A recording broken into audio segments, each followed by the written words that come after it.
ଲାଞ୍ଚ ଦିଆଯାଇଛି ଓଡ଼ିଶାରେ ଆଉ ଖୋଲତାଡ଼ ଚାଲିଛି ଆମେରିକାରେ। ସୌରଶକ୍ତି ଯୋଗାଣ ଲାଗି ଶିଳ୍ପପତି ଗୌତମ ଆଦାନୀ ଓଡ଼ିଶାରେ ଲାଞ୍ଚ ଦେଇଥିବା ଅଭିଯୋଗ ହେବା ପରେ ରାଜ୍ୟରେ ଆରମ୍ଭ ହୋଇଯାଇଛି ହଇଚଇ। ପୂର୍ବ ସରକାରର କିଏ କେତେ ଲାଞ୍ଚ ନେଇଛନ୍ତି ସେ ନେଇ ଆରମ୍ଭ ହୋଇଗଲାଣି ତର୍ଜମା। ତେବେ କିଏ ସେହି କରିତ୍କର୍ମା ଯେଉଁମାନେ ଆଦାନୀଙ୍କ ହାତକୁ ଏଭଳି ଲୋଭନୀୟ ପ୍ରକଳ୍ପ ଟେକିଦେବା ଲାଗି କୋଟି କୋଟି ଟଙ୍କାର ଲାଞ୍ଚ ନେଇଛନ୍ତି ତାର ହେଲାଣି ତନାଘନା।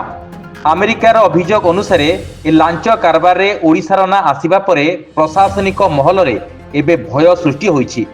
ଯେଉଁ ସମୟ ବିଷୟରେ ଆମେରିକା ଏଥିରେ ଉଲ୍ଲେଖ କରିଛି ସେହି ସମୟରେ ରାଜ୍ୟରେ ନବୀନ ପଟ୍ଟନାୟକର ସରକାର ଥିଲା, ଆଉ ସେହି ସମୟରେ ଶକ୍ତି ବିଭାଗର ବରିଷ୍ଠ ଅଧିକାରୀମାନେ ଏଥିରେ ଲିପ୍ତ ଥିଲେ ବୋଲି ଆକଳନ କରିଛି ଆମେରିକା।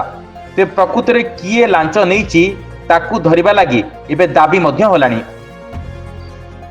ତେବେ ଆସନ୍ତୁ ଜାଣିବା କିଭଳି ଥିଲା ଏ ଲାଞ୍ଚ କାରବାର। ଭାରତରେ ସୋଲାର ପ୍ରୋଜେକ୍ଟ କରିବା ପାଇଁ ଗୌତମ ଆଦାନୀ ଆମେରିକାର କିଛି ନିବେଶକମାନଙ୍କ ପାଖକୁ ଯାଇ ସେମାନଙ୍କ ପାଖରୁ 25,000 କୋଟି ଟଙ୍କାର ପୁଞ୍ଜି ଆଣିଥିଲେ। ମାତ୍ର ଏ ପ୍ରୋଜେକ୍ଟ ବିଜୁଳି ବ୍ୟୟବହୁଳ ଥିବାରୁ ଭାରତର ବିଭିନ୍ନ ରାଜ୍ୟ ଏହା ନେବା ପାଇଁ ଅମଙ୍ଗ ହୋଇଥିଲେ।